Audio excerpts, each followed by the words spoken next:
BTC आव BPF होननाय बुस्थु गैया, खुनु बेलेग हानजा पार्टी पलिटिकेल गैया।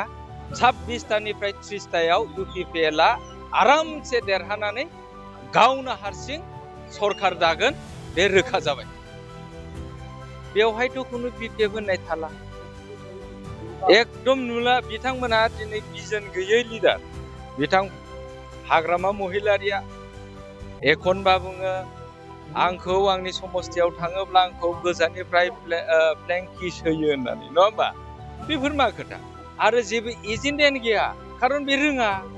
17 बोसोराव जेरैबायदि जाम्बा जाम्था सोलिबोबाय, नर्थ इस्टआवनो मोनसे बिटिआरआ जे मोनसे समायना बा बिटिसिआ समायना जानांगौ, बिथांनाव बिजन गैया। फैबाय थानाय सेप्तेम्बरनि 22 तारिखआव BTC इलेक्सन जानो गोनाङाव दिनै बिनिनो थांखि लानानै जोङो रौता स्टेशन प्राइमारि BCDCनि सिङाव जोङो नैबे रौता बाजार गलायाव स्टारिं कमिटि मोनसे खुलिदों। दा बे खुलिनायाव जों नुनो मोनदों जे बेवहाय खालि बर'ल' नङा, गासिबो जनगोष्ठी, बेवहाय हारसा आरो बाङालि आरो बर' आरो बेयाव गुबुन गुबुन बे जायगायाव जि जाति जनगोष्ठी दङ, बे जाति जनगोष्ठीयानो गासिबो लैहोर लैहोर ओंखारनानै दिनै जोंजों बेवहाय अफिस खुलिनायाव नुजाथिदों। बे नुजाथिनायावनो मोनसे प्रमान जे फैबाय थानाय BTC इलेक्सनाव UPPL होननायल' थासिगोन, BPF गैलाथ'। दिनैनि समाव आं बुंगोन बिथां प्रेस मुसाहारिया बे दोनस्रियाव फैसाखौ गारनांला। मानो होनोबा बिथाङा जि एसे दङ बेखौ फिउचार दं, गथ' गथाय दं, लेखा फोरोंनांगोन, मोजां फोरोंनांगोन, आन्दालननिफ्राय फैनाय सासे। दा बिथाङा बेखौ नोजोर बोना संसार मोजां जालांनांगोन, गथ' गथायखौ मोजां फोरोंनांगोन, थाखा फैसाखौ बिथाङा नस्थ' खालामनांला आरो।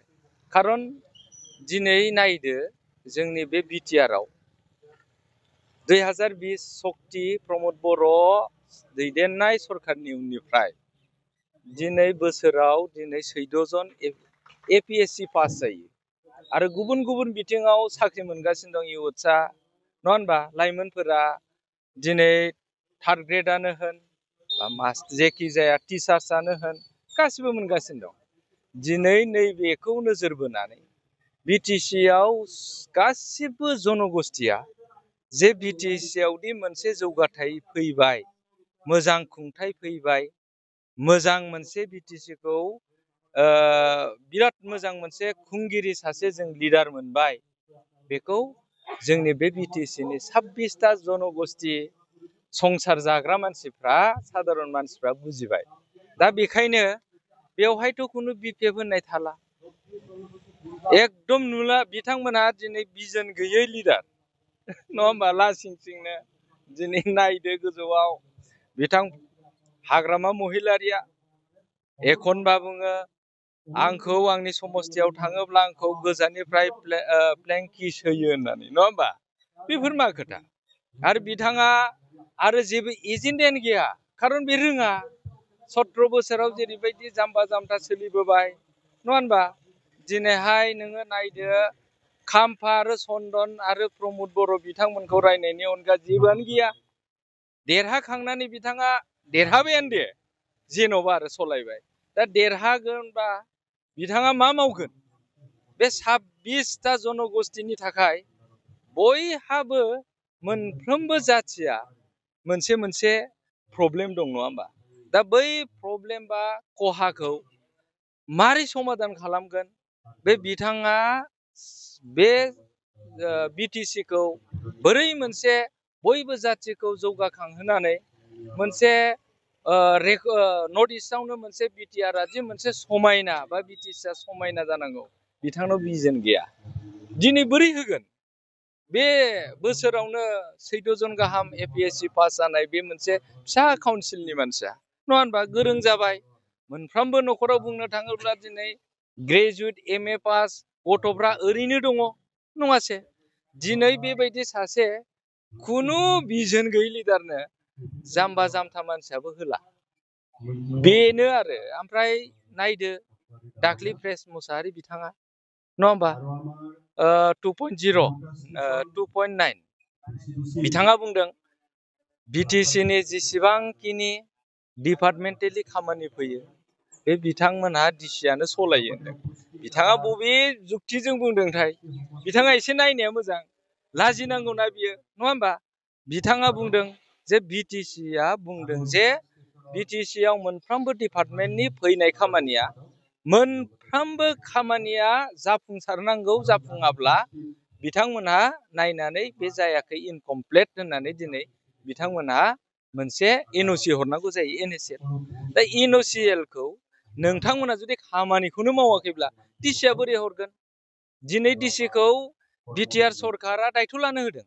जे जोंनि फैनाय डिपार्टमेन्टखौ नोंथांमोना खामानि मावनाया जादोंना जायाखै बेखौ साइ सिन्थि खालामनानै NSL हरनांगौ होननानै दा बिथाङा बुंहैदों जे डिसिया नायनांगौ मा जाखो बेलाय नायनाय आरो नायनानै बिनि अबजेक्सन हरनाय नैबेसो दा बिथाङा बेखायनो आन्दायबाय नङा होनबा बिथाङा आन्दायबाय सासे बिजन गैयै लिडारनि आन्दार सिङाव खामानि मावनानै मा बुंगोन मा बुङा दिनै इलेक्सनाथ' गेलेथारनांगौ बिथांनो होबाय टिकेटखौ दा जेनबाबो देरहाबाबो बिथाङा गेलेनांगौ बिथाङाथ' बेखौ खालामदों नाथाय रायजो राजायालाय बहा जाम्बा दंबावो नङा होमबा रायजो राजा बयबो गोरों जाबायथ' बे बिदि साननांला बियो बे गावनि न'आव सोरबा हाजिरा मावनानै सिला सिबहैनाय मानसिखौबो बियो जाम्बा होननानै दा सानसै दानि जुगाव नङा होनबा मिन्थिबायना दिनै 17 बोसोरनि सिगां बिथाङा मा जादोंमोन जोंनि BTC आव हाग्रामा सरकार दैदेननायाव दिनै जोंनियाव माबायदि गुलुं गुजुंमोन माबायदि असान्तिमोन दिनै बयबो फ्रि दिनै बेखौ नुनानै बिथाङा साबधान जानांगौ बाथ्रा खोथा बुंनाया बिथाङा दिनै गेलेदोंब्ला दिनै दोनसेयाव जुदि बियो BPF नि जाना गेलेदोंब्ला दिनै बे 95,000 जाथि जनगोष्ठीनि दिनै मा खामानि मावगोन बे बिजनखौ लानानै बुं बिथाङा मा मेसेज होनो नागिरदों लासिं सिंलाय बिथाङा लाजिनांगौथ' बिथाङा खुनु बिजन गैयै लिडाराव थानानै जानला मोनला बुंनो नाङा नङा होनबा आजिखालि जुगा बिदि नंला मिथिनांगौ बियो दिनै मा होननानै बे मेसेज होनो मा खामानि मावगोन देरहानानै रायजो राजाया मा खालामनानै गामियारियाव थांनानै थायो मोजां लामाजों थांनानै गथ'आ स्कुल फरायहैनो मोनगोन ना मोना मोजां स्कुलाव खायद' मोनजागोन ना मोनजाया मोजां स्कुलाव फरायनो मोनदों ना मोनाखै अखा हाबा सेरो नामा गथ'फ्रा स्कुलाव थांनायाव बबेबा लामायाव सेन गजादों नामा साइकेला बेखौसो नायनांगौ बेखौसो बुंनांगौ बेखौसो खामानि बिथाङा एजेन्डा लानानै बुंनांगौ रायजो राजानि सिगाङाव मेसेजाव दा नंथारै खोथाखौ बुंनायब्ला बिथाङा लाजिथावना नङा होनबा लाजिनांगौ माने बिथाङा एसे सोलोंनाया मोजां आं बुंगोन दिनैनि समाव जोंनि बे बिटिआर हालामाव खुनु BPF होननाय गैला जि दङ उदालगुरियाव सरन दङ बिथां MLA बिथाङाबो उफाय गैया टिकेट होजाबाय गेलेनांगोन नङा होनबा बिथांमोना 17 बोसोर नेतृत्व होनाय BPF नि बिथांमोना दिनै गेलेया होनबाबो थाया मान सन्माननि खोथा थाबाय दिनै बिथां प्रेसआबो एखे नङा होनबा MCLA एक्जिस्टिं गेलेनांगौ जेनबाबो देरहाबाबो पार्टीनि मान मर्यादा खोथा थाबाय बिथां रेहन मिनिस्टार जानाय गोबाव सम बिथाङा दिनै मिनिस्टार जानानै फैनाय बिथाङाबो गेलेनांगोन नङा होनबा खिन्थु बिथांमोना मिन्थिजोबखाबाय जे दिनैनि समाव आं गावदि मोनसे जेनबाय आरो जेनखासिगोन बिथांमोना बेखौ मिथिखाबाय आरो दा बेवहाय बुंनांगौ जेबो गैला आं खावलायगोन बिथांमोना मोजां खस्थ' खालाम नाजा खिन्थु बे दोनस्रि होननाय जायगायाव BPF होननाय बुस्थु गैला आरो थानायबो नंला आरो गैथारला आरो आं नोंथांमोननि बे